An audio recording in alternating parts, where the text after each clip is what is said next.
Hello, everyone, and welcome back to another episode of the Oner podcast, the podcast where we break down and give our critiques on films, all in one big, long take. I'm Austin Archer, and with me, as always, is my childhood next-door neighbor and lifelong gladiatorial battle partner, Cramer, England.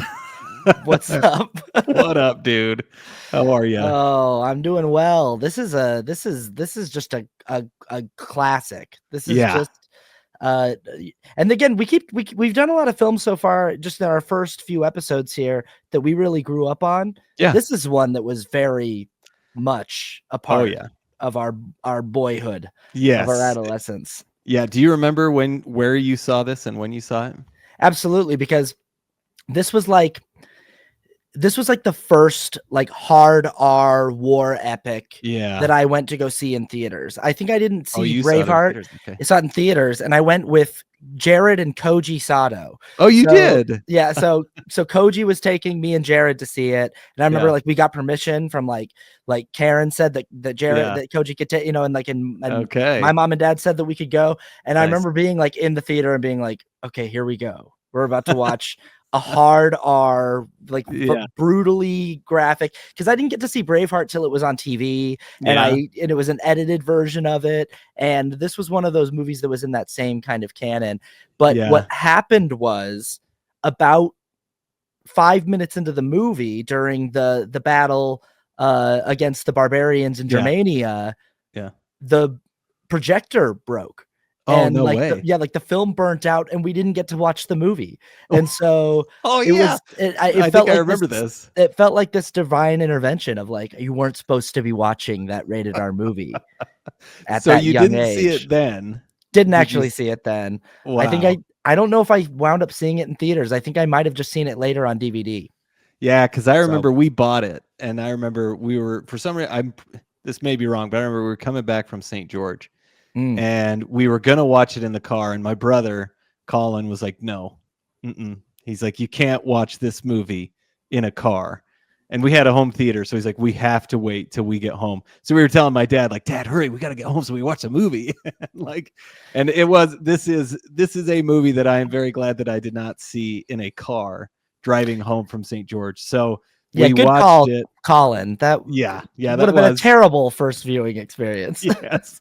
So we went home. We watched it in my home theater, and it was this movie is so good.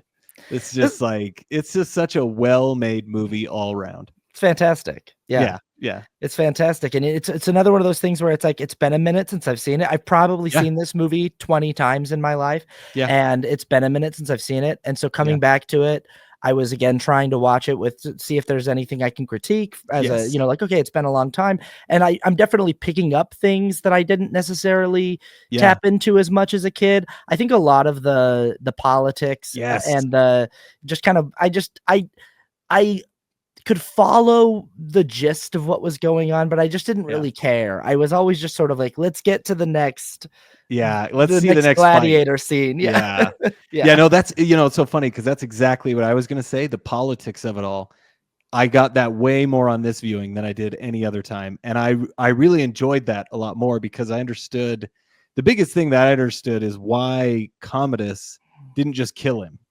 Right. Like that to me, that I really got into that, like, oh, okay. That makes sense. And the whole, anyway, and we can get into it more, but the politics of it, that was the biggest part for me that I noticed in this one. And I enjoyed it. It was a really fun watch.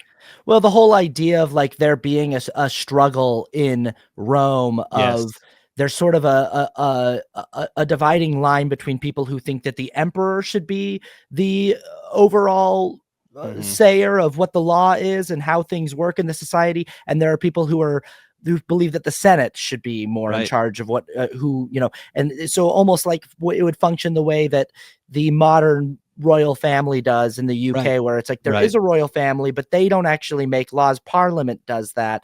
And you have, a representative democracy that's in charge of that. And the Senate is sort of like that, Rome's version of that, with the emperor who is, there's this struggle between having an overall, an overarching dictator who sort of determines through a patriarchal line of lineage what the society should be. And it seems like they're trying to have this balancing act, and that's something that I don't know, I wasn't as interested as a kid in the Rome of it all. And this is something that, like, you hear modern that men in their adulthoods. I've never been one of those guys who's like, like, I think about the Roman Empire every single day. I'm not either. But watching this movie, I was like, okay, I get it though. I get like the greatness of Rome. Yeah, well, this movie, and I was talking to my kids today, just kind of explaining the movie to them, because for some reason, my younger son, he is learning. His teacher taught him about Rome, and so like we were naturally talking about it. But yeah, I'm not like, I know the question was, how often do you think about the Roman Empire?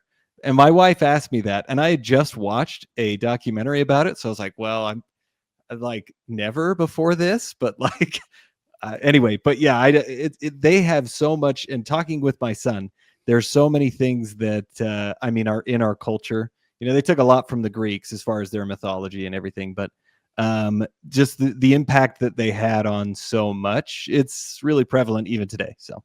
Well, that's something that this movie does pretty well. That's really cool, is just showing you an idea of what a city like this looked like in its prime, and putting you in the middle of ancient Rome and having it feel so grand and big and kind of impossibly amazing for its time, especially. Yeah, it's crazy to watch and go like, that's still a city. The fact that Rome is still a very large, bustling city in the world, and it once was this massive empire. It wasn't just a city in Italy. It was actually a city that had its own far-reaching empire that governed over a quarter of the world's inhabitants. But that it was so powerful that the city still stands, and many of the buildings from its peak still stand.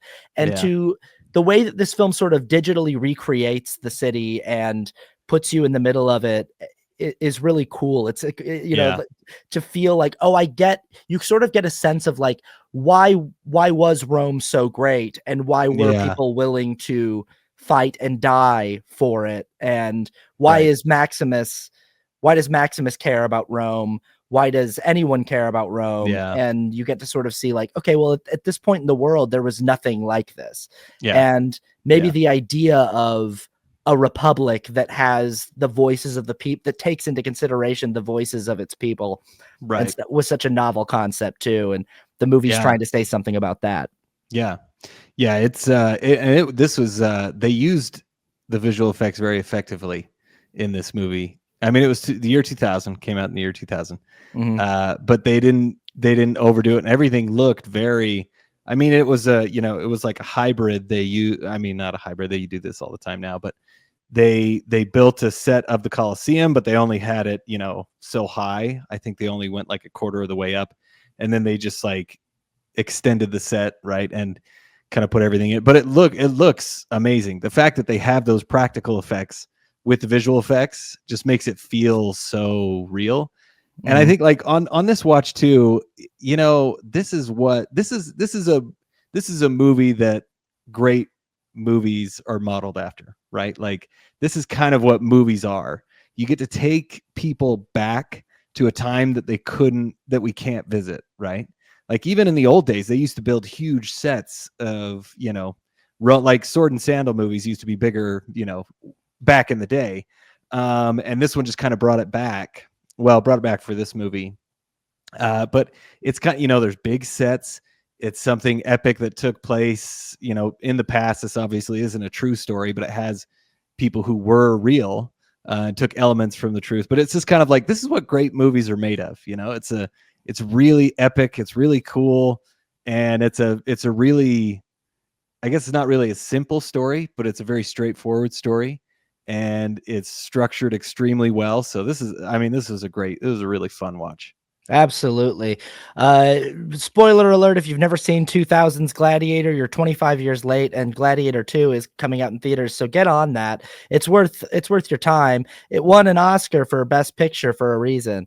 And I think Russell Crowe won Best Actor as well. He did, yeah. But Hans Zimmer did not win Best Score, which is crazy. That makes no sense to me. Because this is an all-time classic movie score. Listening to this, I'd like every song came back to me. Oh yeah, brought back memories, and I'm thinking like this really set off what kind of the standard of how epic movies are scored. It's been in my head all week long. The score to this movie. It's been in my head. I'm just like, wow, what a great movie score. What an amazing movie score. Yeah. Who beat Hans Zimmer? Crouching Tiger, Hidden Dragon. I couldn't tell you a single theme. I love that movie. Either. It's a great movie. I bet if I went back and watched it, I'd be like, oh yeah, this is a pretty good film score. Yeah. But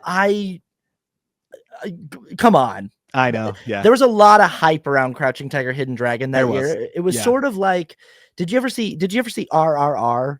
No, I haven't. No. And it was like a thing where like everybody all of a sudden was aware of this. And it's not, I say Bollywood, but it's not Bollywood. It's the other part of the film industry in Southeast Asia that made RRR.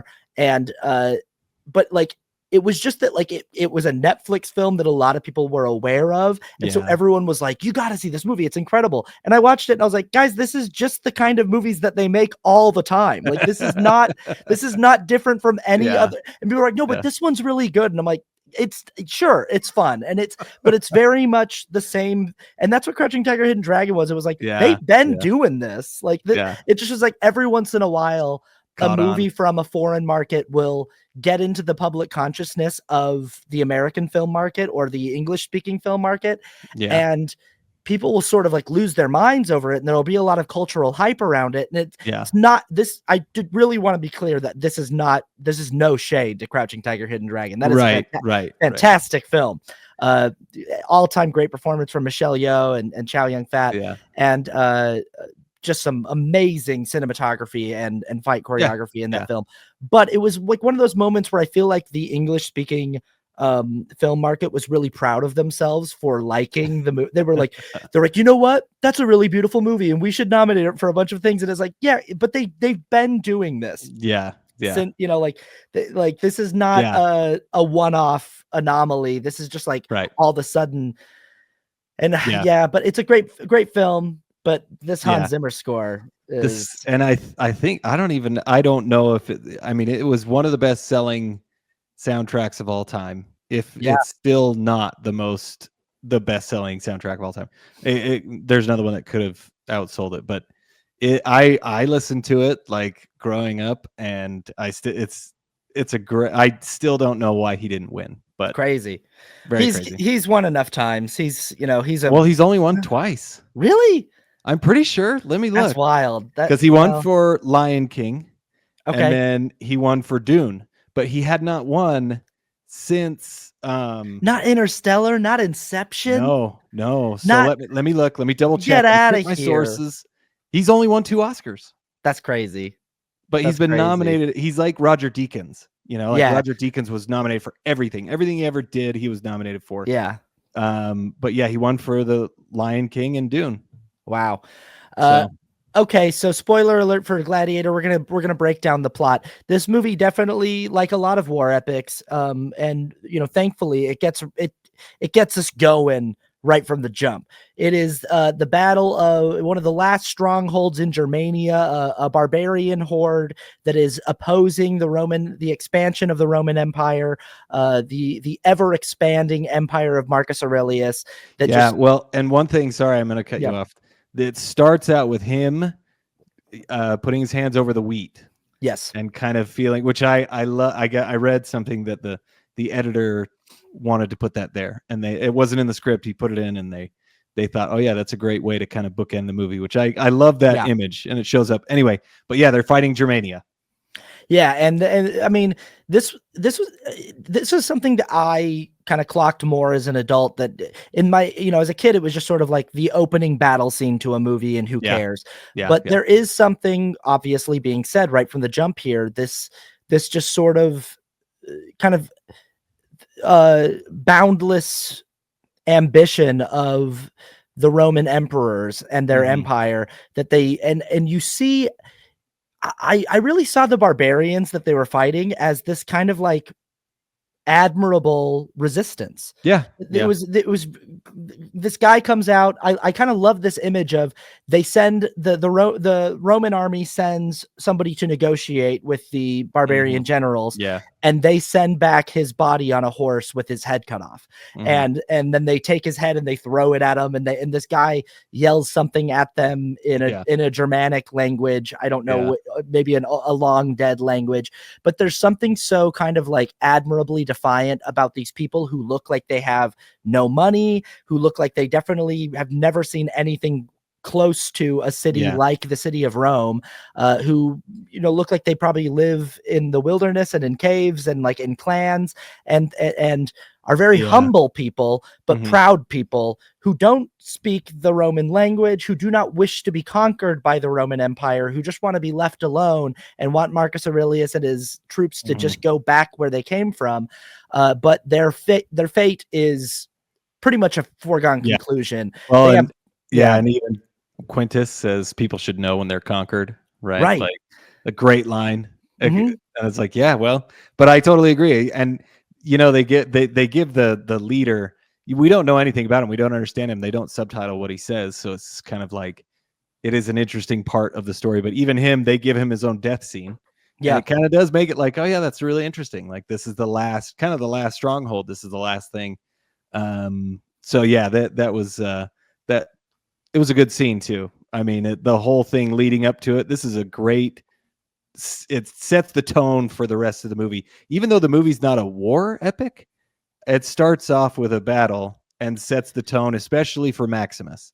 Yeah, like, this shows everything, and this whole scene is not obligatory. Like, this whole scene is setting up who Maximus is and how much everybody respects him. Even Marcus Aurelius. Like, he is like standing behind watching him, right? And then everyone, you know, Quintus is like, oh, move those up, and he's like, no, this range is fine, right? And he's totally calm the whole time.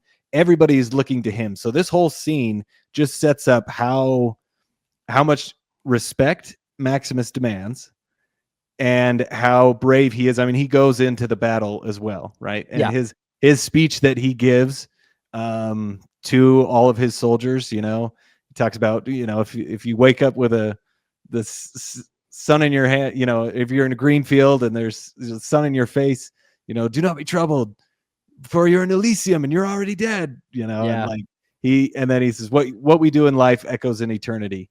And I mean, that when he's giving that speech, I'm like, yeah, let's go fight. Yeah. Like, you know, I mean, Maximus is a man of the people, and he's one of the people. He's not just a politician who knows how to speak the language of the people. He's a farmer, and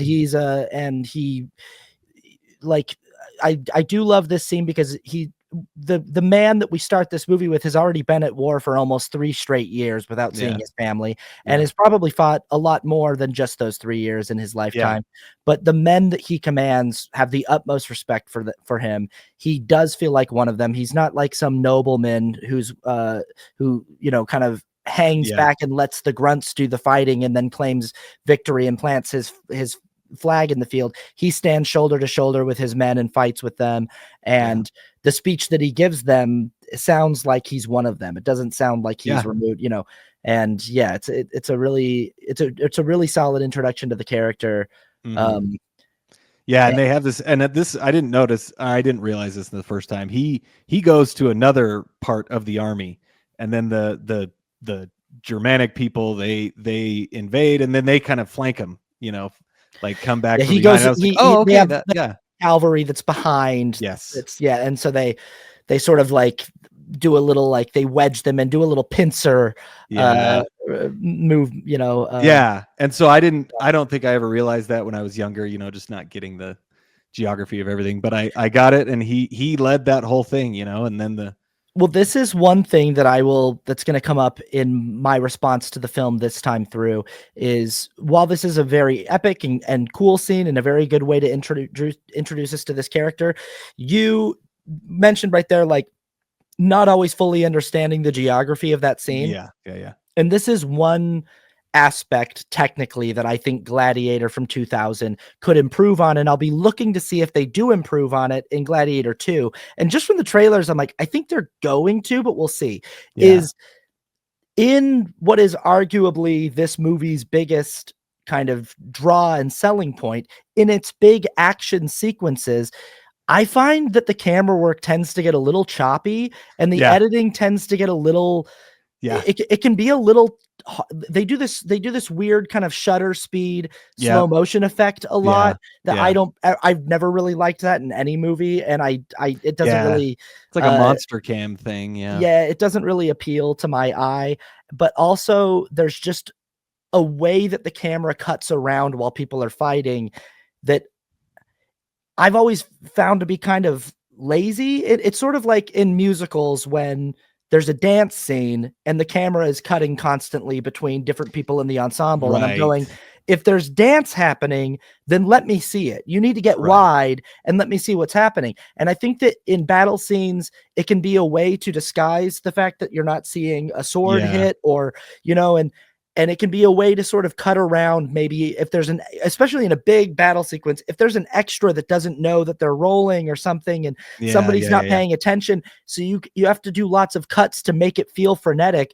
But what I feel like, I know that that's not really that this movie has more going for it than just its action sequences. Right. But it is definitely a centerpiece of the film are these big action set pieces in the gladiator ring and this opening battle sequence.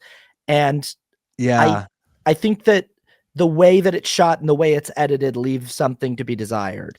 I think it's a totally valid point. When I first started watching it, I remembered like, oh yeah, this is one of the first movies that really employed like the shaky cam.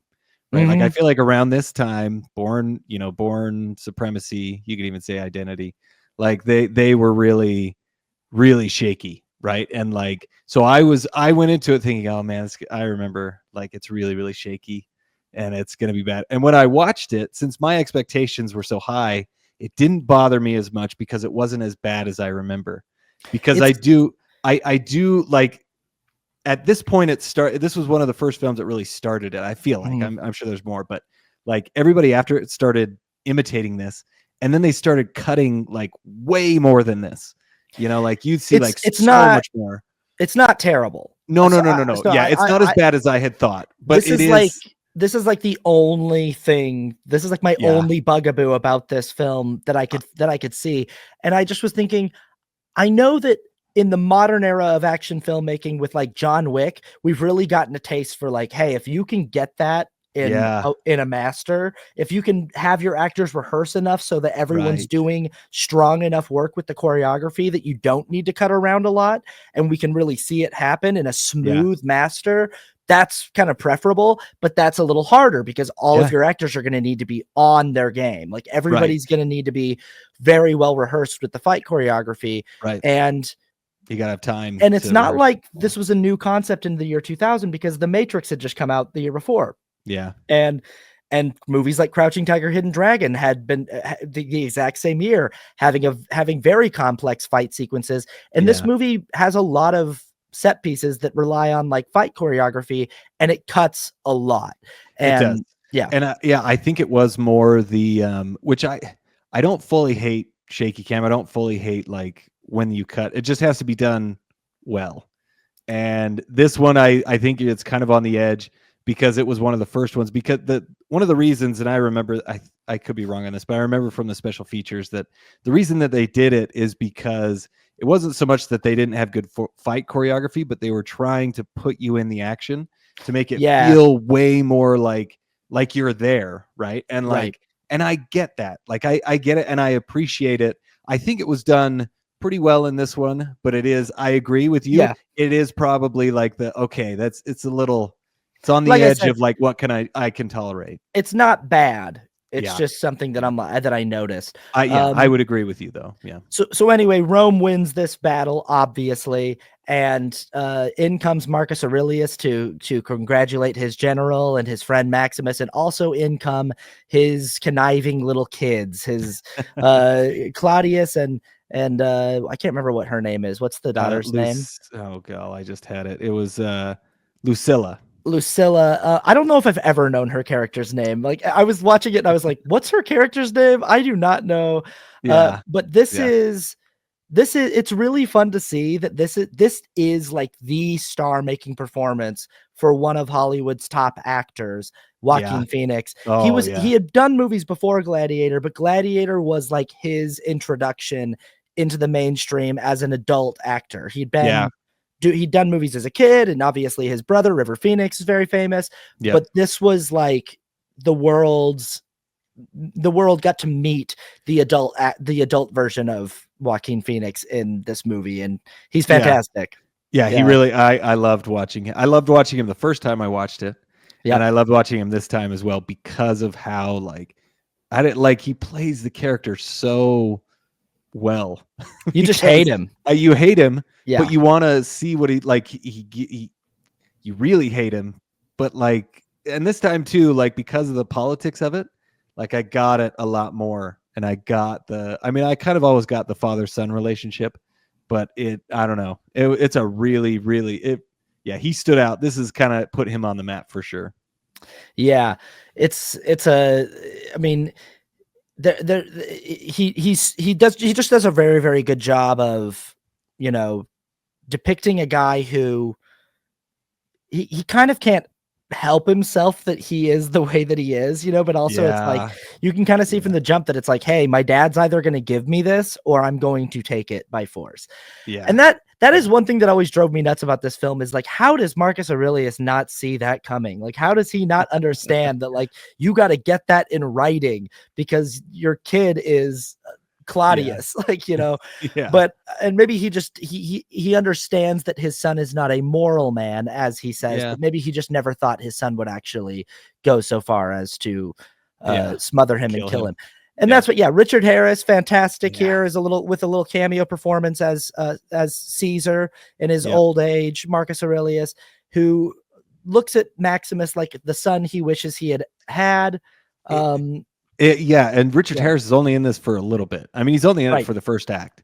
Right. But the amount of times that he talked about his son was a lot. And I noticed that a lot more on this time because he tells Maximus, oh, you were like the son that I never had. And then he tells Lucilla, if only you were a man, you would have made a great Caesar. Right. And then he talks about his son, I'm so disappointed. All this. And then he has a conversation with Commodus and, he's like, your failure as a son or your shortcomings as a son or my failure as a father, whatever. Yeah. But it's kind of, it's brought up a lot and it was actually done very effectively because Richard Harris is he stands out in this movie. I mean, he is memorable.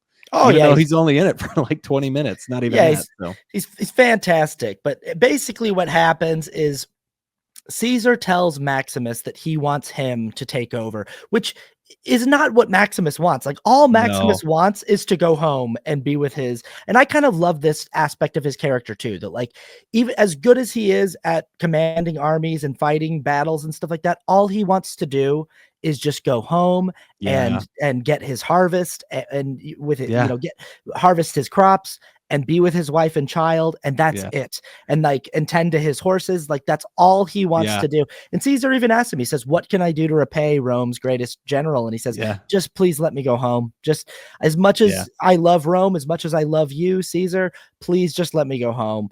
And you can really see that longing in Russell Crowe's character well, you can. And it also goes back to the wheat field, him, that's what he sees as home. That's his, that's his place. And it's a really great desire for Maximus to set up for Maximus in this first act because it is taken away in the second act. But all he wants to do is go home, but he loves Rome so much. Yeah. And, okay, so I want to ask you a question because I thought this was interesting. What's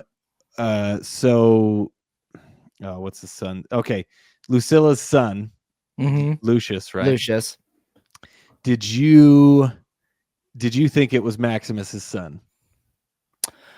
Oh, interesting. And I think that they're going to expound on this in Gladiator 2. So it's in the trailers that. Yeah, right. Yeah. So is that the idea? Is that Paul Mescal is Mescal Lucius? is Lucius. Okay. Yeah, and he is in the trailers. So spoiler, I guess, but they were in the trailers, so it's not my fault. But Lucius is Maximus's son. Okay, so they do say that in the trailers for Gladiator 2. That's what they say. Now, I remember when I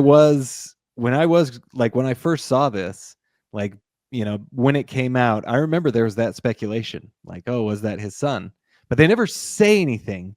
They never really even hint at it. They kind of like in a way. And so Connie Nielsen, who plays Lucilla, she in an interview she did just recently, she said, like, oh yeah, when I was playing the character, my thought that I didn't tell anybody was that Lucius was Maximus's son, like, because they had a relationship before, they had obviously loved each other, and you know, they still come back. So anyway, I just thought that was, but I picked up on it on this time.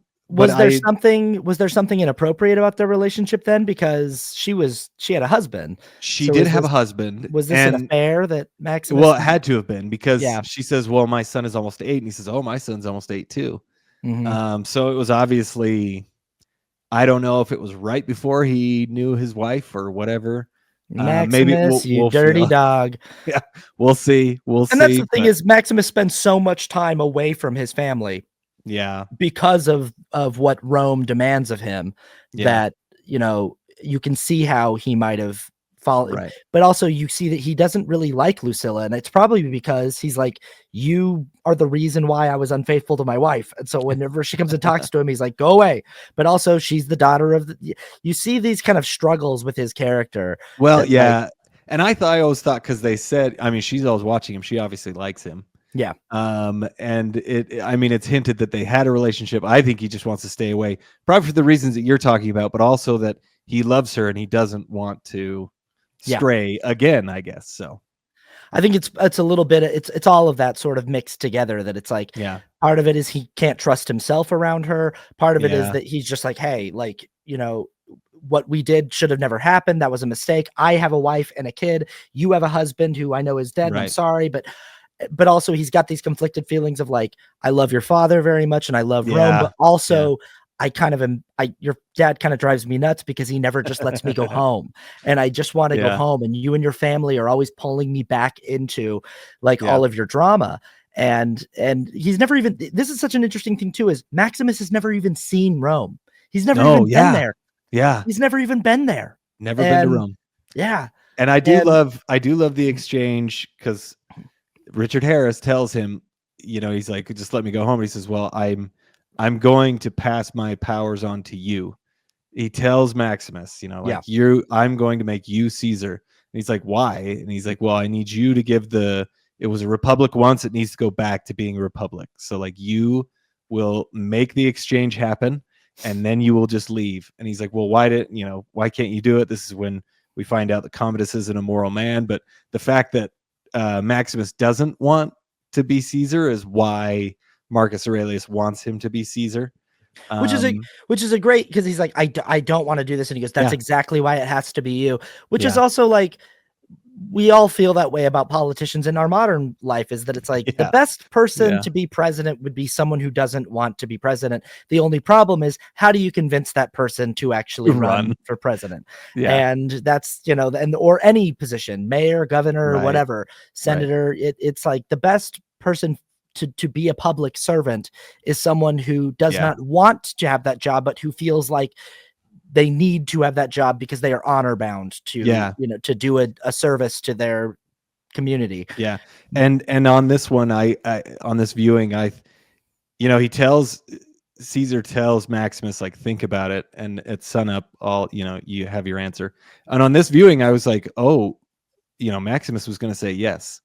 He was going to say yes, like, and I can't remember exactly what made me think that, but it was like, okay, yeah, he was going to do it, because he does find out. So Commodus goes in and sees Caesar, and Caesar tells him, I'm not going to pass, I'm not going to pass this on to you. And then Commodus is like, well, what older, wiser man is supposed to take this? And he says it's going to be Maximus. And then they have the whole exchange, and then Commodus ends up smothering him, I guess, in his chest. Right? Is that he kills Marcus Aurelius before he can tell anybody else that he was going to do that. Hugs him to death. Yeah, hugs him to death. That's a great way to put that. His frail old father, he just basically just squeezes him. Yeah. And I mean, it's very intense. Scene. But again, I'm like, this scene drives me nuts because I'm just like, I just sit there and I go, bro, how did you not tell anyone? How did you not tell Quintus? How did you not tell the Senate? How did you not tell? When it's the only person you told is Maximus, and then you tell your homicidal crazy son also. I'm just like, man, you were. But I get it. And I think that what we can maybe believe is that Marcus Aurelius, while he knows Commodus is, as he is not a moral man, he doesn't think, yeah, but he wouldn't kill me over this, would he? Like, and it's like, yes, he would. Yeah, absolutely. He would. He would, and he does.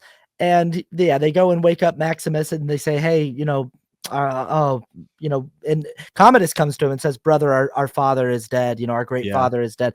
And Maximus, you can tell, pretty much knows immediately what's happened. But it's also interesting because Commodus says, I'll offer you my hand one time. You can come in, you can serve me and be my general. And who knows if Commodus would actually let Maximus continue to serve his army. It's probably unlikely that he would let Maximus go home. He probably would make him continue just leading armies and stuff like that. But Maximus pretty much immediately is like, nah, we're not doing that. And goes and starts getting his armor on, like, we're at war. Like, the king has been slain. And, and then Quintus comes in and he's like, why are you armed? And he's like, Maximus, stop. And they take him away, and then Maximus knows immediately what's happening, and he tells Quintus, he says, wait, Quintus, just protect my family. And then Quintus tells him, your family will meet you in the afterlife. So this part, I mean, oh god, this whole sequence. So they take him out, they're gonna go kill him, and I can't remember, or no, they're gonna go kill him. He is able to, I still don't really know exactly how this all happened, but they're gonna stab him through the back of the neck. He just like throws his head back and hits the guy. Again, this is the stuff I'm talking about with, like, the fight scenes being shot in a way where it's like, I guess what's supposed to happen is that he's on his knees and he stands up and headbutts the guy. But I'm like, how is he getting to a standing position from being on his knees? But it just doesn't really show us. And also, like, how is this guy's got a sword right above his neck, so I'm like, how are you standing up into that position? Whatever. It still doesn't really make sense. The movie just does sort of a choppy little fight scene where he fights his way free. And again, like, they do this sort of thing where he challenges this guy on a horse, and the guy comes by, and you don't really see either one of them make contact with each other, that's on purpose. The movie wants to leave it vague of like who struck who, and the soldier falls off of his horse and dies, but Maximus has been cut pretty deeply. Pretty but now bad on his shoulder. Now he can escape, and now it's like this race against the clock of like, he's got to get home before the Roman guard gets to his house. And he doesn't make it in time. They kill his little boy, who's the little boy from Life is Beautiful. And the same little boy from the movie Life is Beautiful. Oh man. What a horrible scene. That shot, I remember, that stays in your head. It's like they run this kid over with their horses, and I don't know how they shot this. I don't know if they put a fake, like, prosthetic. I imagine it had to be a dummy. Yeah, because they just trample this kid. It's so sad. It's like, wow. Like, I'm just kind of like, did you really need to show that? Like, this kid thinks that it's his father coming home from war, and instead he just gets he gets trampled. And then what's worse is that, like Romans do, they crucify his wife and his child. They crucify them and then burn them. I mean, and then Russell Crowe is trying to get there, but he's obviously got an infection in his cut. So he is when he gets there, I mean, it seems like he got there just after they all left. Yeah. Because everything is still burning and kind of smoking, and he like you. I mean, you see their feet. That's all you see is their feet, and you could tell he's extremely broken up about it. But that was, I mean, oof, that's a rough scene. Very, pretty horrible. Would you say that's the end of our first act? Yeah. That's pretty much the end of the first act. The act one finale. And now, aggrieved. Yeah. A grieving Maximus wanders out into the desert and just sort of collapses and is found by a roving band of, I don't know, slave catchers. Something. Yeah. People who are going around and catching slaves to sell for, to be gladiators or manual labor or whatever, just the slave trade was definitely booming during the Roman Empire. And Maximus gets picked up by these people, and Jimon Hansu puts some maggots in his wound to clean. Yeah, a little weird, but yep. And Maximus tries to get the maggots out of his wound, and he goes, "Don't worry, they will clean it." And I kind of looked at that. I was like, "Is that true? Is that will maggots look? Will maggots suck the infection out of a sword wound?" Yeah. Like, what? I believed it. Who cares? Yeah, I was like, it just seems like it would make it more likely that you'd need to amputate the arm. But yeah, this is the kind of the start of a beautiful friendship between Jimon Hansu and was this his first big Hollywood? I think this movie? I think it was Amistad. His first big one. But this one for me, this is where I never saw Amistad, so this was the big one for me. He's great in this movie. Oh, he's great. He's great in everything. I know, he really is such an extremely likable actor. And he's never aged. No, he looks exactly the same age. In 30 years. He's been not like Russell Crowe. That's been Russell Crowe has aged 50 years in the last 25 years. Yeah, that's accurate. But yeah, they sell him to what's his name? Proximo. I love this character and this actor who died before principal photography was finished.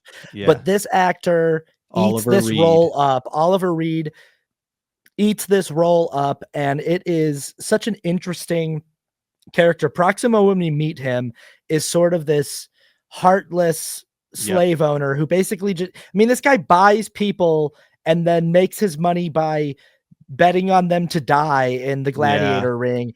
And he forces them to go and fight for their life in the gladiator ring.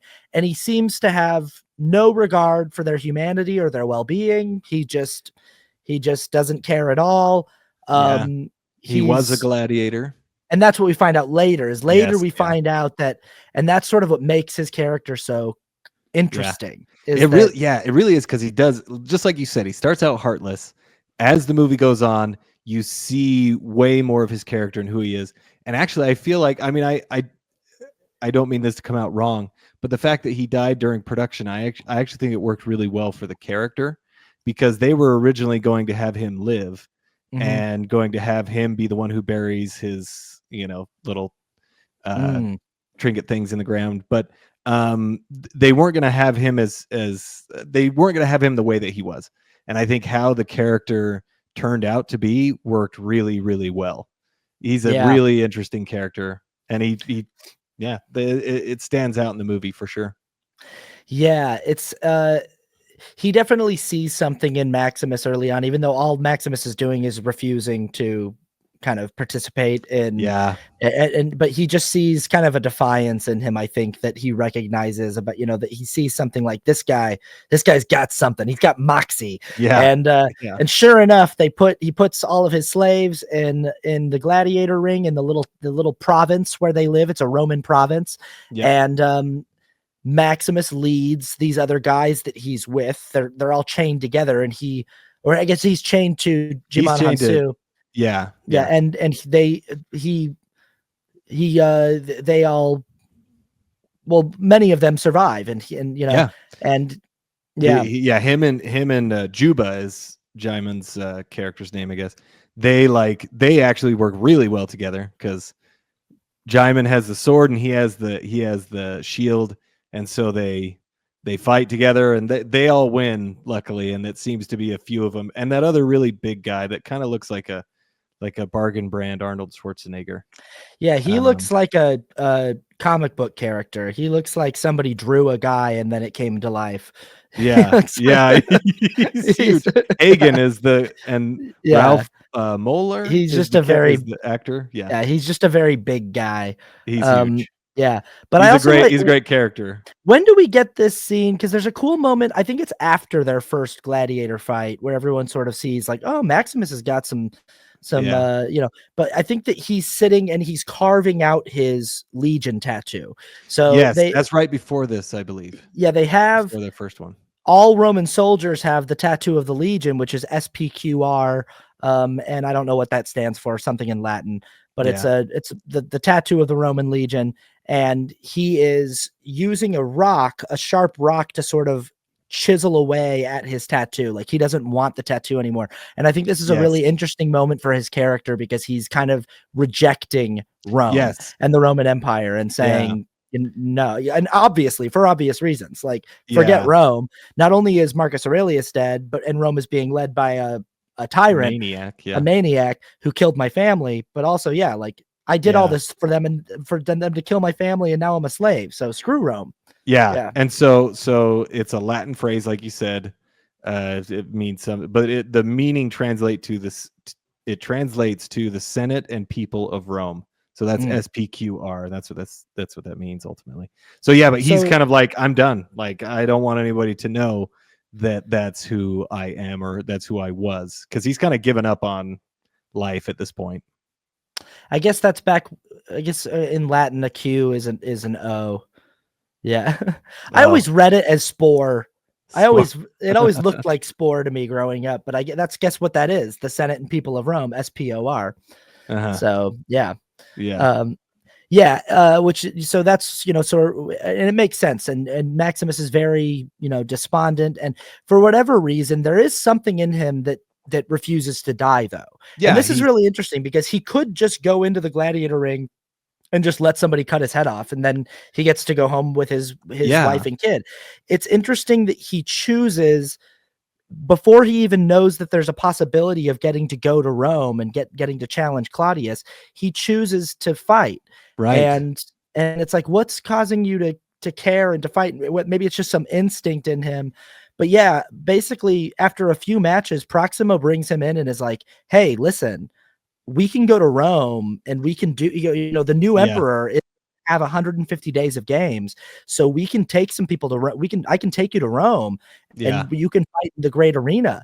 And as soon as Maximus hears that, he's like, if there's a chance that I can go to Rome and then there's, if I'm in the same city as Claudius, somehow, some way, there might be a chance for me to exact my vengeance. And he did. And I noticed that this time too, because once he's told that, it's like, that's where his purpose pops in. Like, oh, well, I can go there and I could actually possibly get revenge. And so that's when he like really tries. And that's when Proximo tells him, like, if you win the crowd, they'll love you for it.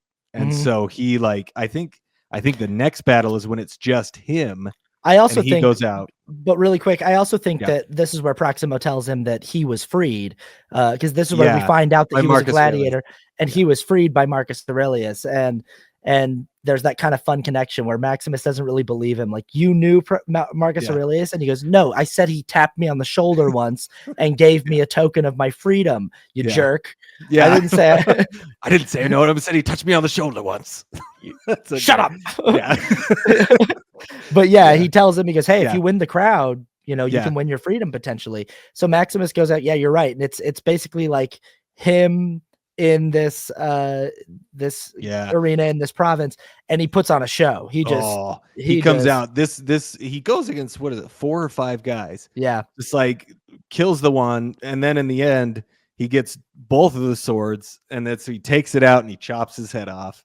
And then he throws, this is the famous, he throws the sword up into one of the box seats or whatever, and he says, are you not entertained? You know, Yeah. I'm not going to try to impersonate it because he just did it perfectly. So, are you not entertained? Are you not entertained?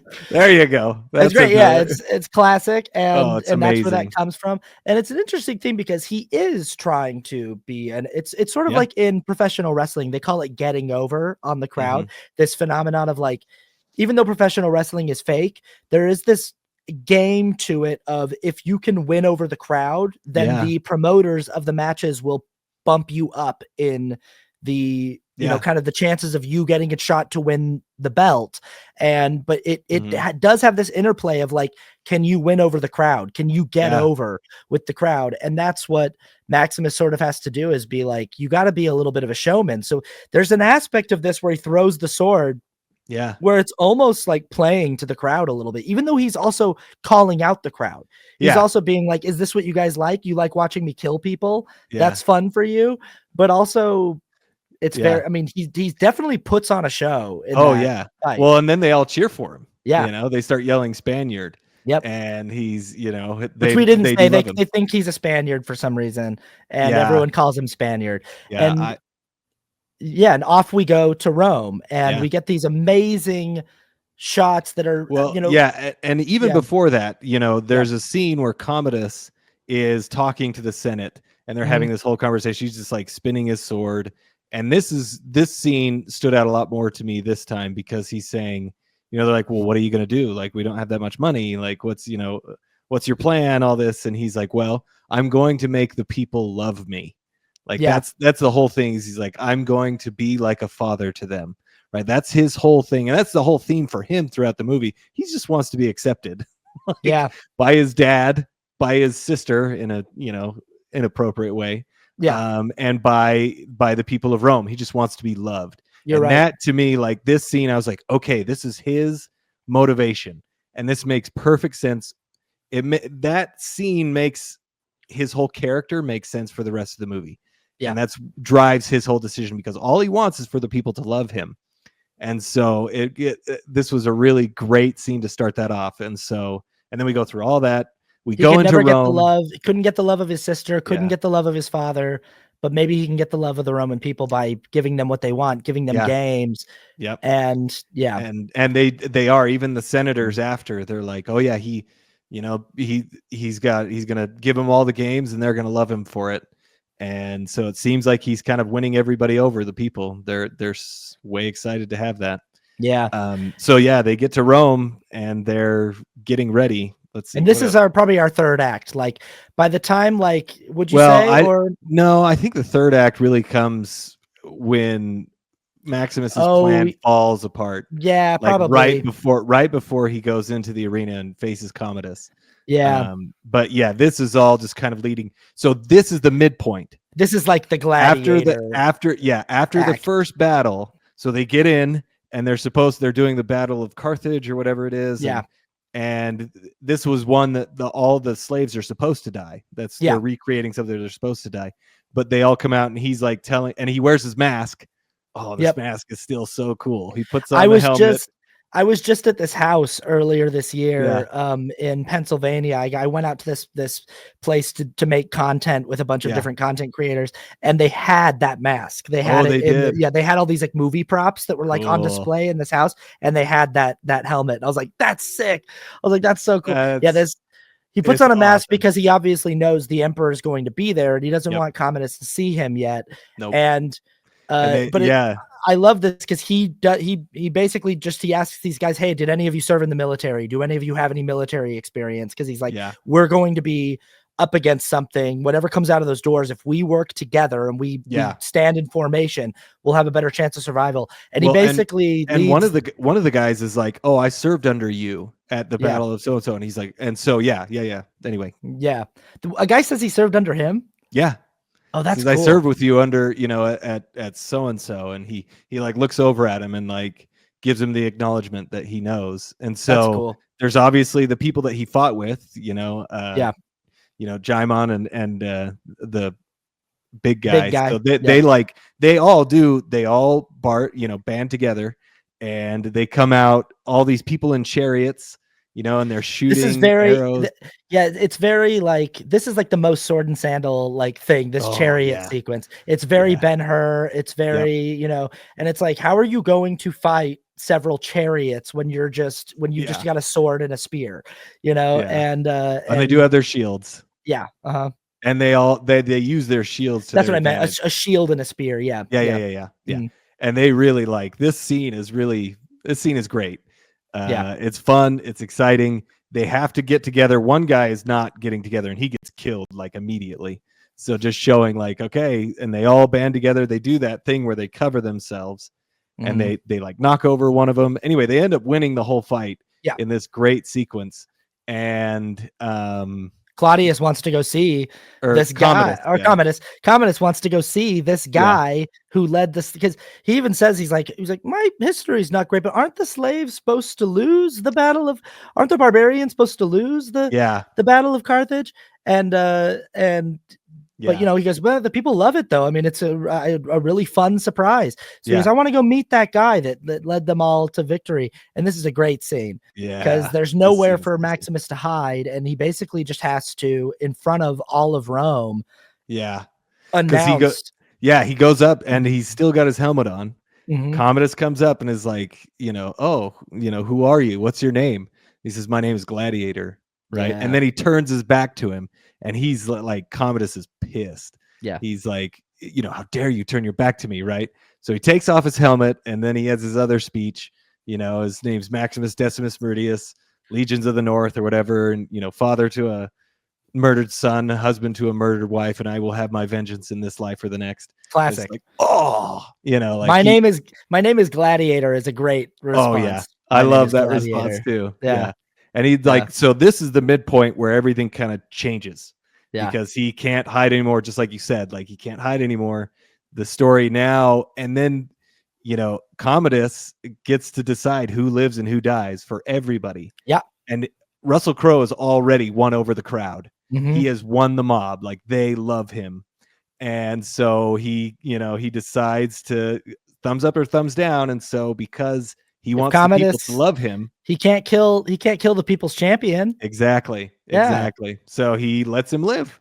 And then this goes on, and Commodus is just pissed the rest of the movie because every time he tries to kill Maximus, he can't, because Maximus is just too good. Like I think the next battle is with the tigers, right? I think that's the so he basically, is like, okay, I as long as Maximus dies and I'm not the one who personally killed him, it's not my fault. As long as I'm still giving the people what they want, I can get him out of the way. So he basically is just like, stacking the deck against he makes Maximus come out and fight by himself against like a former champion, against a former champion of the arena, undefeated, and they're surrounded by tigers. And the idea here is like, you're not going to get out of this one, No.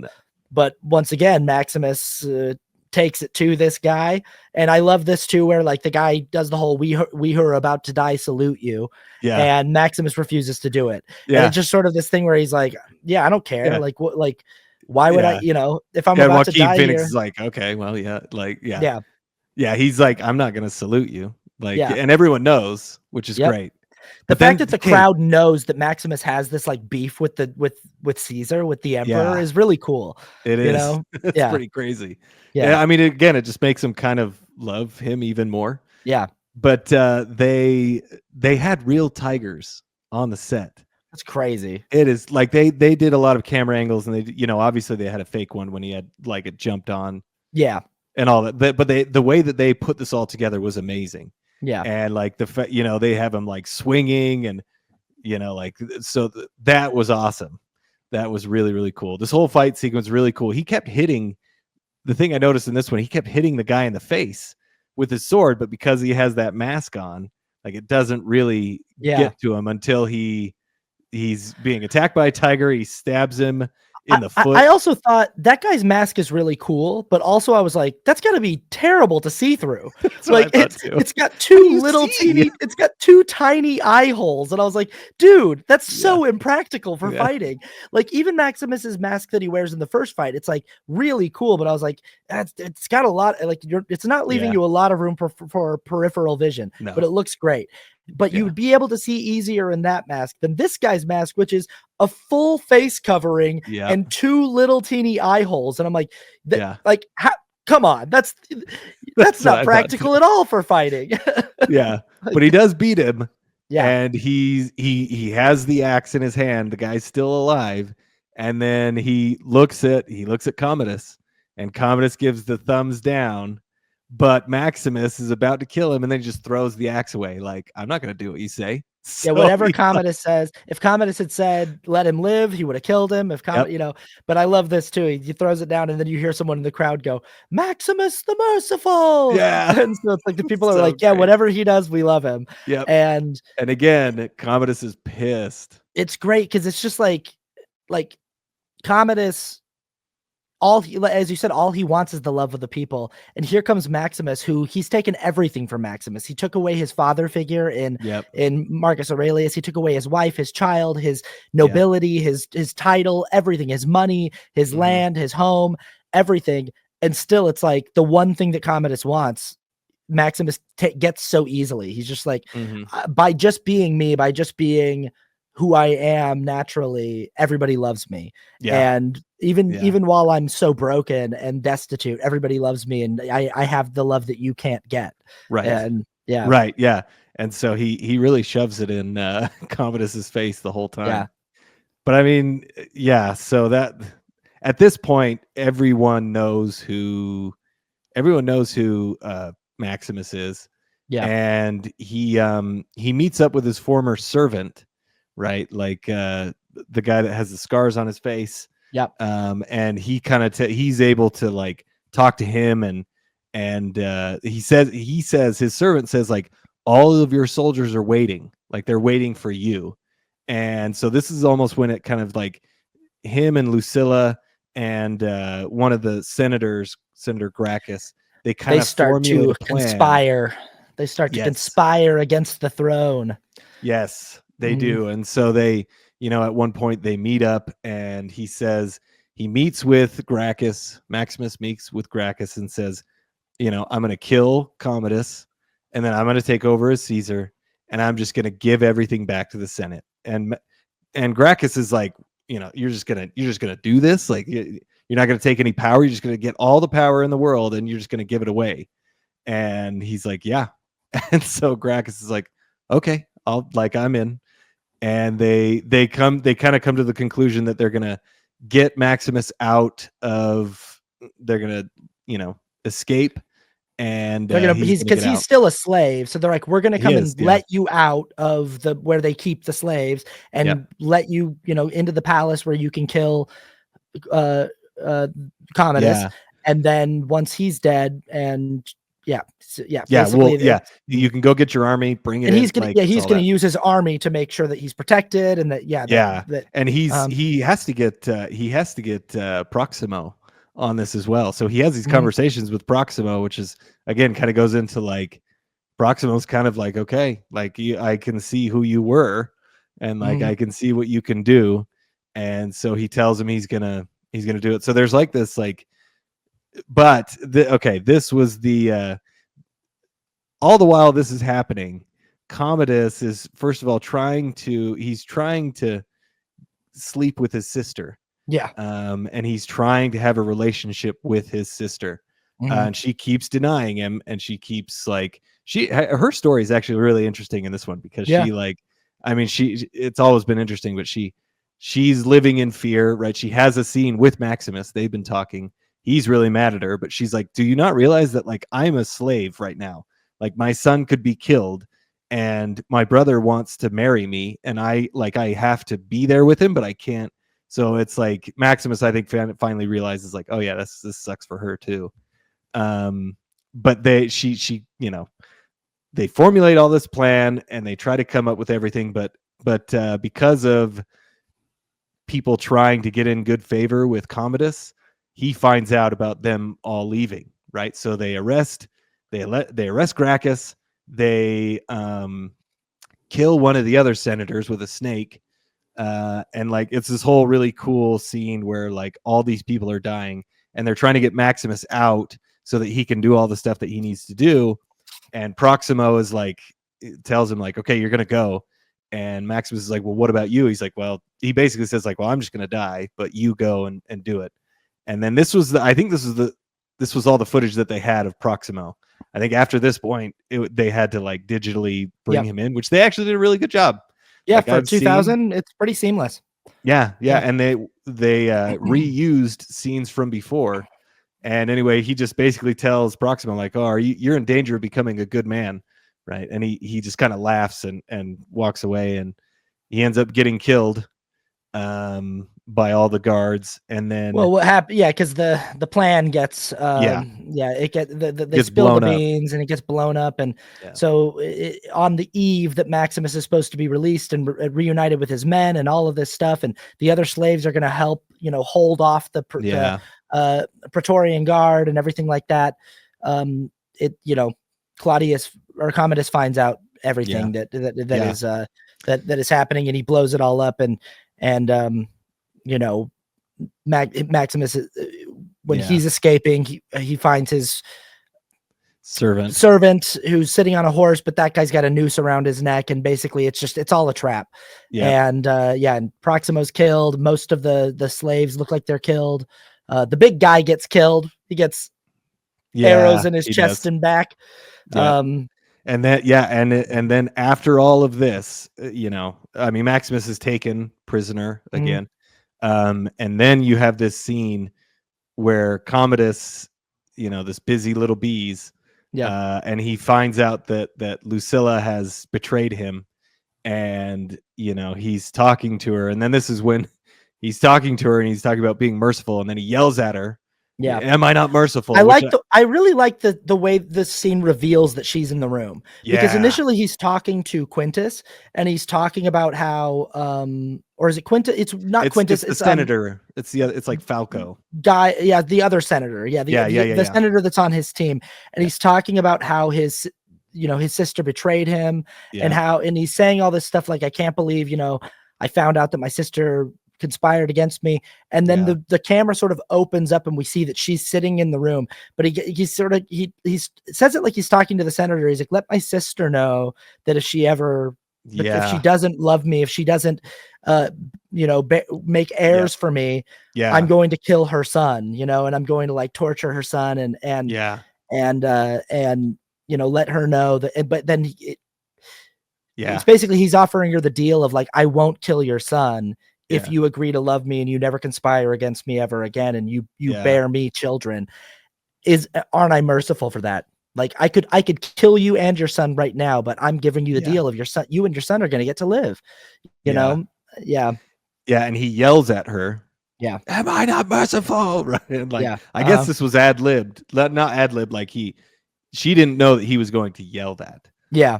In this interview that Connie Nelson did, she said that, but she loved it. Like she said that the scene was awesome, because that really does, like, that kind of sums up everything that he wants, right? Like, again, this performance with Joaquin Phoenix, going completely into the role. I mean, that scene when he yells that, I think that was in the trailers too. Like, that's another great moment that is very memorable. So that really, now we're really into the third act. Now it's like everything has to be resolved. Yeah, and it's such a bold move by Commodus here, even with the cheating. Commodus makes the decision that, like, basically to put it all on the line, like basically just like, hey, let's settle this mano a mano in the great arena in front of all of Rome. They love you. You have everything that I want. My sister loves you. My father loves you. Rome loves you. Yeah. Let's just duke it out, you and me. Commodus has been training as a fighter his entire life too. He's never actually fought in a real fight in his entire life, but he's a well-trained swordsman, and he thinks, let's just do it. Let me and but what he does is he basically has Maximus strung up on chains all night long, which that in and of itself would put the other fighter at a disadvantage. But he goes and meets him before they're about to fight, and they have this kind of confrontation, but he stabs him in the side pretty deep. Yeah, and I love their conversation before that because he's calling him brother, and he's like, you know, I can't remember what he says to him before that, but Maximus goes, you know, I once knew a man that said death smiles at all of us, so all we can do is smile back.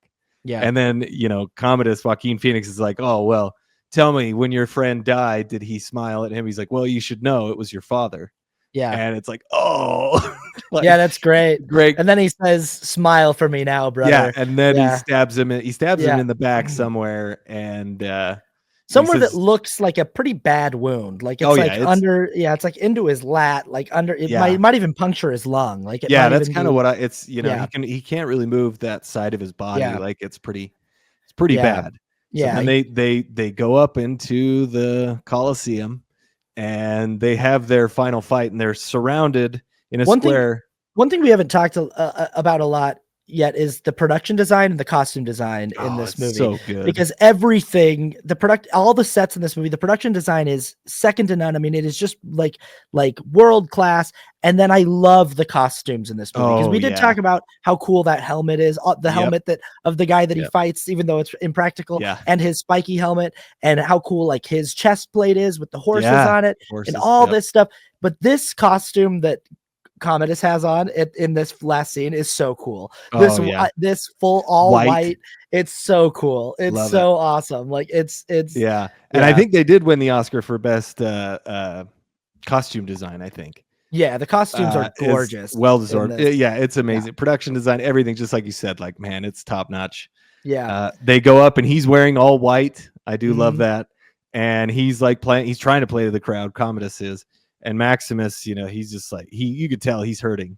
Yeah. And they have this whole fight, and this fight is really good. Yeah. It's not that long. Like I thought it was kind of longer, but it ends pretty quick, but it's done extremely effectively, because they're fighting and Maximus is pretty much beating him. And then he cuts Commodus's arm, and Commodus drops his sword, and he's like, Maximus is stopping him from getting it. And then this is the interesting part too, that he tells Quintus, who is the general now, he's like, Quintus, give me your sword. Everybody, he's like, somebody give me a sword. And then Quintus chooses, he says, sheathe your swords, right? So like, he basically is like, hey, you wanted to settle this in the arena, settle it, you know? Yeah. And I love this, because it's a bold move by Quintus here, too, because it's like, what if Commodus wins? Like, you're all dead. You're all dead if Commodus wins. But Quintus makes the decision, like, no, don't give him a sword. Like, he wanted to fight. We already let him cheat once. We let him stab Maximus before the fight began. Like, make him finish this. Make him finish it like a man. Well, and if you can't, then maybe you don't deserve to be in the position you're in. Exactly. You know? Exactly. And at this point, Maximus is like, he's in and out of consciousness. He starts seeing the wheat fields, like he is dying. So he kind of like, he can't really get it. So Commodus gets out the same knife that he used to stab Maximus in the back, and he gets that and he goes after Maximus. But right before he does it, Maximus kind of comes to, and he like blocks everything, and then he grabs his arm and he stabs Commodus in the neck and kills Commodus, like, with the knife that he used to kill which ultimately does end up killing Maximus. Just jams that knife right in his. I mean, this is the climax. Yeah. There's so many times in movies that I feel like the climax, even though it's done well, sometimes it just doesn't hit. Like, oh, you could have made that a little bit more important. This movie is like perfect. Oh yeah, like the way that he gets it, because he's getting closer, and Commodus is trying to hit him, but then he like finally gets it, and then he stabs him, and you see it, and then he puts it even more into his throat. Yeah, and like you see, like it's not rushed at all. Yeah, like, this is so well directed and so well choreographed that like, and then he falls, and he's still, and like this ending is perfect. Everything about this, from a visual standpoint, with the roses falling, like people are throwing rose petals into the arena from the stands, and so they're surrounded. So Commodus wearing all white, and they're surrounded by these red rose petals, and like it's just such a it's just, and I love the hush in the arena too. That there's like no noise. Like everybody, the entire 50,000 people in the Colosseum, in every other battle scene, it's like it's like a football game. Like they're roaring, they're yelling. But in this whole fight, it's like you could hear a pin drop in the stadium. Like people are watching on the edge of their seats. Like whoever wins this fight is going to be the next emperor of Rome. Like this, it's not just a game. The stakes are incredibly high, and it doesn't feel like just something that we're watching for entertainment. But yeah, Maximus obviously wins. He gets to tell Quintus, who he understands now is his ally, have my men release Senator Gracchus, and give the power to the Senate. These are the wishes of Marcus Aurelius. Yeah. And then the last thing he says is to Lucilla. They all come out and he says, Lucius is safe. And then he falls and he dies.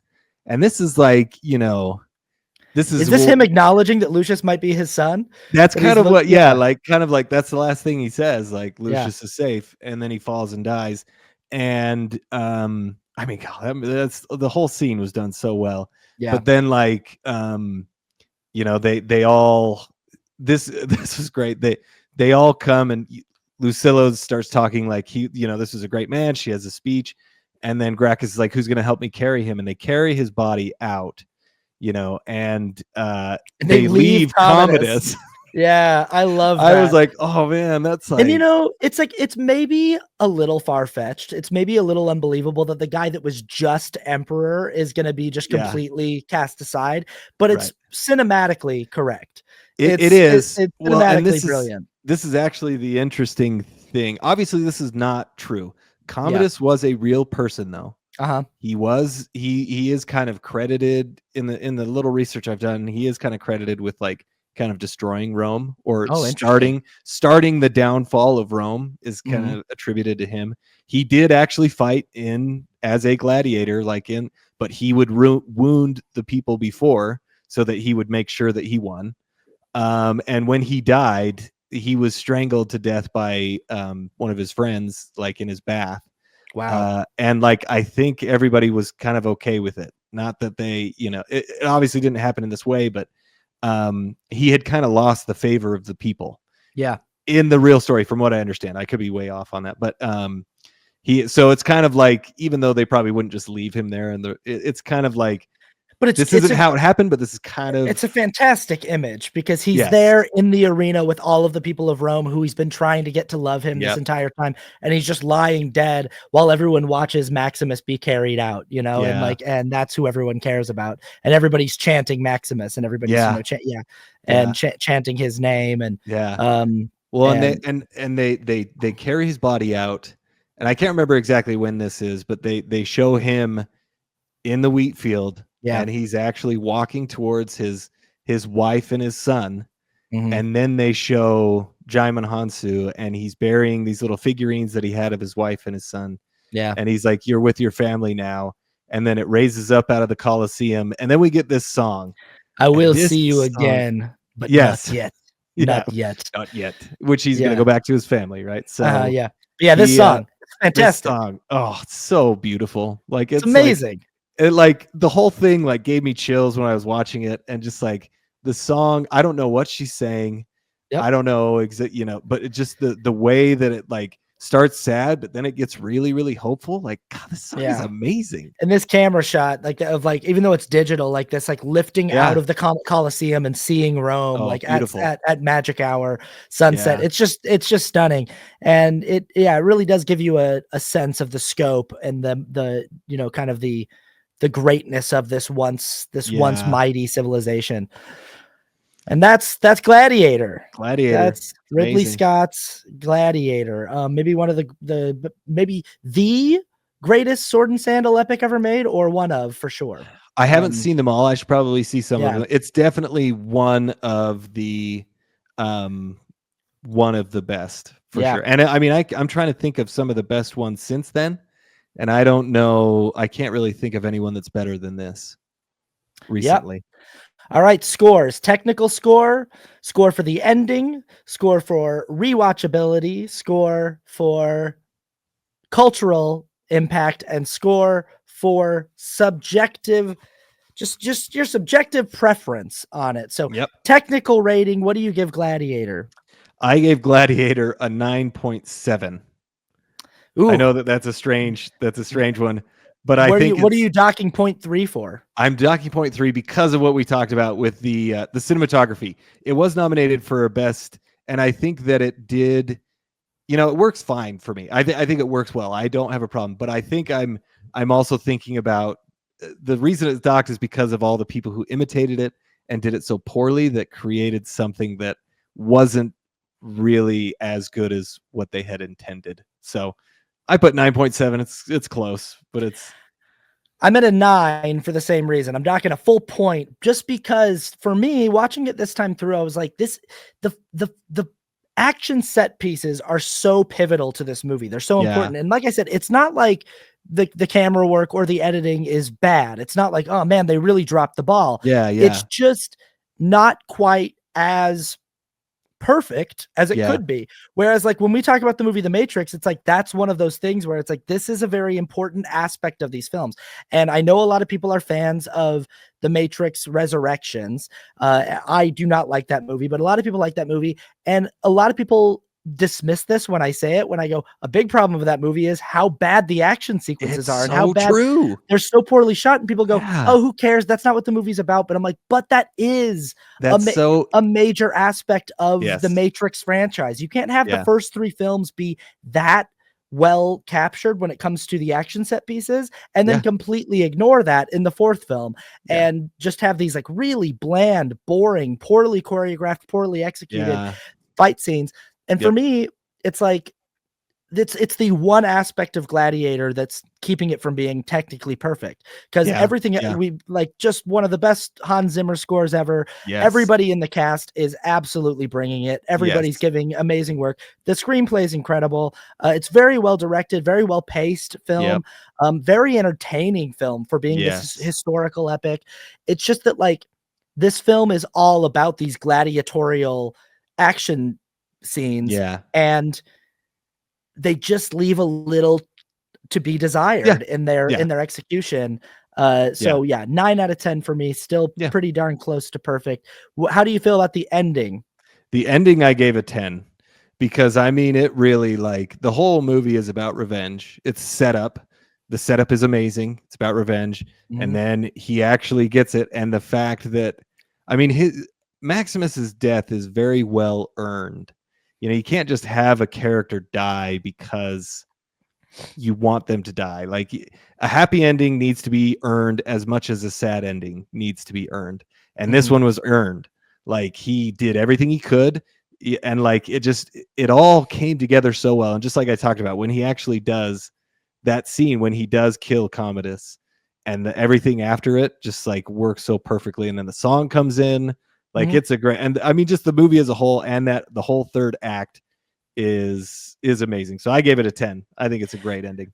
Yep, 10 out of 10 for me as well. It's a movie where all 3 acts are great and they get better each act. The first, the second act is better than the first act, and the 3rd act is better than the second act, and they just keep getting better and better. And the ending really, it's just like, you can't really do it much better than that. Like that, the last fight is the most dramatic fight, is the best fight, is the perfect thing for this movie. It's the perfect final set piece for this movie, and it's executed flawlessly. Rewatchability. Yes. So I gave it a 9.5 on this one. And I think it just goes into the things that we talked about. Like, it did, there were parts that were a little bit longer, and I'm not saying that was necessarily bad, but it was and also just kind of the action pieces, some of them with the shaky cam a little bit off. So 9.5, but still I could watch this movie a ton, and I have. I love this movie. I go 10. Like I said, I've probably seen this movie 20 times. It had been a while since I'd done a rewatch, and I just enjoyed it just as much as I ever had. And I feel like this is a movie that I could come back to every few years for the rest of my life and always see something new or appreciate a new detail that I hadn't quite noticed before. It's all there for me in this film. I gotta do 10. I gotta change it. I can't do 9.5. It's true. I could rewatch this movie so many times. Because even though I have those little teeny nitpicky gripes with the execution of those action set pieces, it's not preventing me from enjoying the film at all. So true. So and then cultural impact, this film, I put an 8. I just feel I don't know that because they tried sword and sandal epics in different forms throughout the 2000s and 2010s, but I don't think that this, I don't know. Yeah. But I think this movie was still there. There's definitely a big impact to 25 years later, still necessitate or earn a big budget sequel. Yeah. I gave it a 9 because, and maybe that's being a little generous, but I agree. But I think the score has obviously had a huge impact on movies, since then. The sword and sandal movie, you have to do it right. And it's kind of like a Western in that, like, you can sometimes they will come out and be great, but like you have to kind of do it right and everything has to mesh well and you never know if it's going to be good or not. So it is, but there's other elements that have lived on that have impacted our culture. And just like you said, it's got a sequel now. So, it's crazy that we haven't said once this entire episode. What?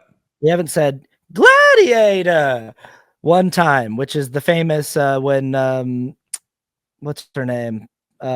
Liz Taylor came out and to announce the best, I think it was best picture at the Golden Globes, it might have been. She was very drunk and she opened up the envelope and she said, and let's see what the envelope says. And she opened Didn't she read it before, like she had read the nominations or something? Yeah, and she goes, Gladiator. They were like, all right, well, Gladiator won. But that was a huge moment in culture for sure. Yes. And then our subjective scores, finally, just how do we like it? And this for me, maybe it should be a 10, but I did have it at a 9 because I still feel like, for me subjectively, if I'm going to choose what like my favorite all-time movies, who knows why I have it at a 9 instead of a 10. That's fine. Yeah. I gave it a 10.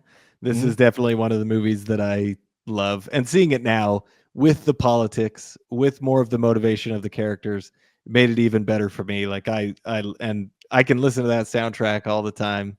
It's a 10 for me. It's definitely one of my favorites, and I'm gonna be more generous with my 10s maybe, because I don't have to have just a small pool of favorite films. I can have a lot, and this is one of them because it's amazing. That's true.